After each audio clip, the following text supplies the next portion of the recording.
What's going on, everybody? If you are a solo entrepreneur who is an online business coach, freelancer, or copywriter, and you're looking to learn how to use the power of email marketing to grow, scale, and ultimately make more while working less inside your business, then you are in the right place. My name is Fabe Mitchell, and I am a productivity coach for side hustlers. And join me on my goal to not only teach you how you can grow an email marketing business that allows you to work 10 hours a day. Join me while I also do it for myself as I'm educating you. And in today's video, we're going to be talking about how you can stay out of the spam and promotions folder for Gmail. And more specifically, why we're talking about Gmail is because Gmail has 1.8 billion users, and then they have 18% of the email market share, client share, worldwide, 18%. And lastly, in 2020 alone, there was 306.4 billion emails sent and received daily in 2020. So it's very, very important that we discuss how and why you need to stay out of the spam and promotions folder in Gmail, because a lot of your clients are going to be using that, and that's what they're going to be signing up with. So one of the reasons that you need to stay out of this folder, the big why on this, is that you want to be seen. A lot of people don't check their spam and promotions folder, and it kind of just sits there for eternity. And I know some people automatically have those things deleted, set to delete over time. So therefore, if you're going to people's spam and promotions folder, you're not going to be seen. And especially if you're going to that folder, people are going to forget about you. Your clients are going to forget that you even exist. And therefore, by them forgetting that you even exist, if an email at some point down the line happens to come into their inbox, they're going to even forget why they signed up to your email newsletter in the first place. And that is the last thing that you want, is a client to forget why they signed up with you. So that's the big why on why you need to focus on not being in their, going to their spam or promotions folder. So how do you actually avoid going to their spam or promotions folder? Well, the first way that you avoid this is that when people sign up, so you have your lead magnet, or maybe you don't, when people sign up to your email list, in the very first email at the bottom, or however you want to structure it, put in there for people to whitelist you. So just ask them. You can even show, like, there's screenshots that show how people can whitelist you, so you can make it even easier for them to do it by giving them the steps to do it, just in case they don't know. But once they whitelist you, now you're added to their contacts, your email, and all your emails then will go to their inbox.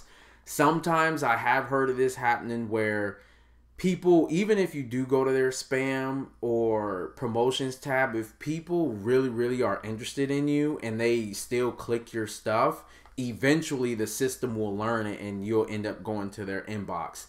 That's just a chance. I just wanted to put that out there, that could happen. Not saying that it will, just that it's an option.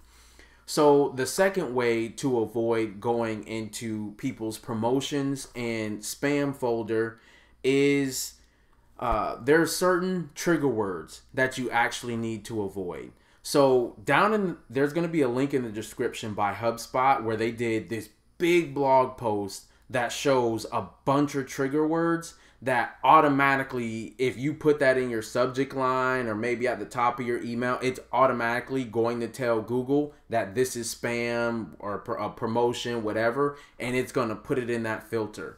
So one way that I apply this in my business is when I'm doing my daily emails, when I sit, I write it all out, get it all typed out, and then I have this web page open. I actually turned it into a PDF, but I open it up as a PDF and I look through and I say, okay, do I have any of these words in my email? And if I do, I try to come up with another word or change the sentence or something, just so that I'm making sure that my email is clear to get to their inbox and not be looked at as a promotion or as spam.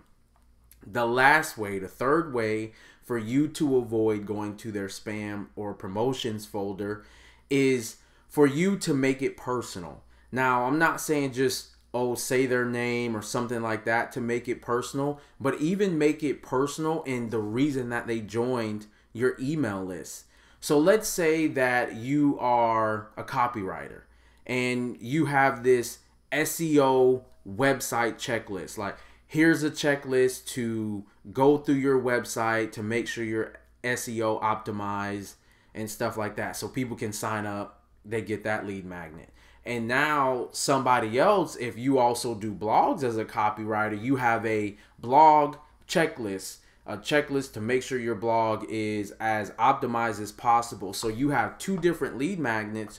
Well, if people come on your list and they go in, they sign up on your list under the website SEO lead magnet, you don't want to start talking to those people about blogs. You don't know if they actually even own a blog or they're using their website for a blog. They might just have a one-page website where they just want people to come and contact them. And so they just have that so that people can see whatever it is or get more information about them. Whereas somebody who signs up for your blog, the blog SEO checklist, well, now you know I can send emails to them about my blog. So you're making it personal. So you send emails to somebody who signed up to your list for your blog content. You talk to them about blog tips, tools, insights, or whatever, because you know, because that's the lead magnet.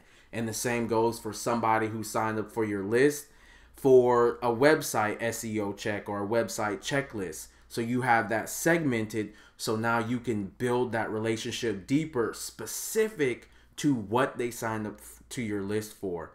And that's how you make it personal. And that's how you stay out of their spam and promotions folder, because they're looking forward to your content because they know and understand that it's going to help them.